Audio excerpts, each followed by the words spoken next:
नमस्कार, खबर एक्सपर्ट देख रहे हैं आप और मैं हूं आपके साथ निकिता।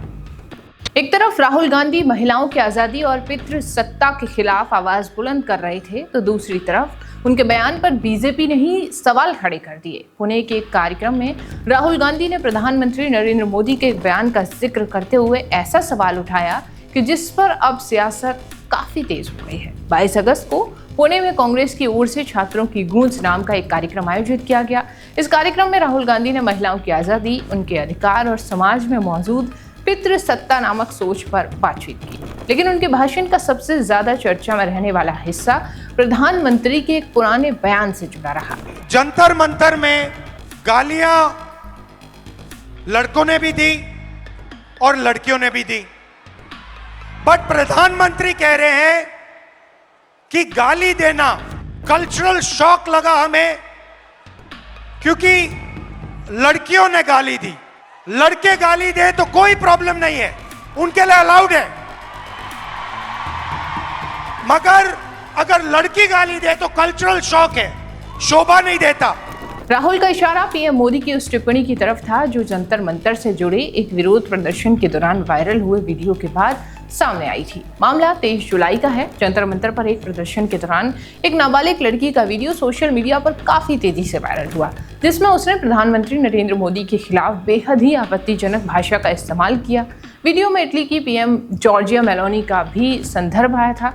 इसके बाद 29 जुलाई की शाम गौतम बुद्ध नगर के एक्सप्रेसवे थाने में इस मामले में 0 FIR दर्ज कराई गई। प्रधानमंत्री मोदी ने भी उस वायरल वीडियो पर अपनी प्रतिक्रिया दी थी।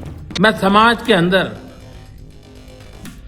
जो आक्रोश है उसको भली भांति समझ सकता हूं। एक कल्चरल शॉक है कि हमारी बेटियां इस प्रकार की भाषा कैसे बोल सकती हैं, लेकिन समय है इन बच्चों को गले लगा करके राह दिखाने का। यही बयान राहुल गांधी ने पुणे में अपने भाषण के दौरान उठाया और सवाल किया कि आखिर लड़के और लड़कियों के भाषा और व्यवहार के अलग अलग पैमाने क्यों हों। लेकिन राहुल गांधी का भाषण सिर्फ इसी मुद्दे तक सीमित नहीं रहा। उन्होंने महिलाओं से अपने अधिकारों के लिए खड़े होने और पितृसत्ता नामक सोच को चुनौती देने की भी अपील की।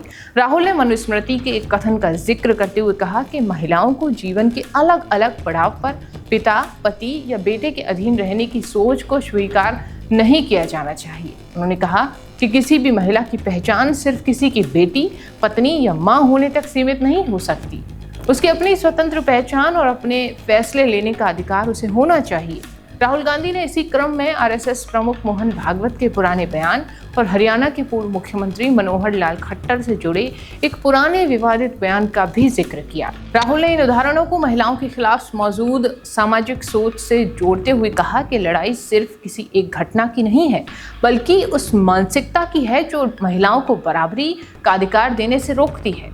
उन्होंने महिलाओं के खिलाफ हिंसा को 3 हिस्सों में समझाया: शारीरिक हिंसा, अवसरों से वंचित करना और आर्थिक रूप से कमजोर रखना। लेकिन राहुल गांधी के इन बयानों पर बीजेपी ने भी पलटवार किया। महाराष्ट्र के मुख्यमंत्री देवेंद्र फडणवीस ने राहुल गांधी पर सवाल उठाते हुए कहा कि अगर राहुल गांधी वास्तव में महिला सशक्तिकरण की बात करते हैं तो संसद में महिला आरक्षण से जुड़े उनके रुख पर सवाल क्यों नहीं उठाए जाएं। फडणवीस ने महिला आरक्षण को महिलाओं को राजनीतिक प्रतिनिधित्व देने की दिशा में बड़ा कदम बताते हुए राहुल गांधी की कथित भूमिका पर भी निशाना साधा और कहा कि मंच से महिला अधिकारिता की बात करना अलग बात है, लेकिन संसद में उसका समर्थन करना अलग है। यानी पुणे के इस कार्यक्रम में मुद्दा सिर्फ महिलाओं की आज़ादी का नहीं रहा, बात पहुंच गई भाषा, संस्कृति, महिलाओं की स्वतंत्रता, राजनीतिक प्रतिनिधित्व और नेताओं के पुराने बयानों तक।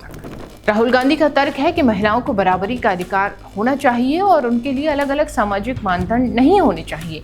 वहीं बीजेपी का सवाल है कि अगर महिला सशक्तिकरण इतनी बड़ी प्राथमिकता है तो राजनीति फैसलों में उसी सोच का पालन आखिर क्यों नहीं नजर आता है। अब सवाल यही है, क्या महिलाओं की आज़ादी और सम्मान के मुद्दे पर राजनीति से ऊपर उठकर एक समान सामाजिक नजरिया बनना चाहिए, या फिर राजनीतिक दल इस मुद्दे को भी अपने अपने तरीके से इस्तेमाल कर रहे हैं। इस पूरे राजनीतिक विवाद को आप किस नजरिए से देखते हैं? अपनी राय कमेंट में जरूर बताएं। देखते रहिए खबर एक्सपर्ट। धन्यवाद।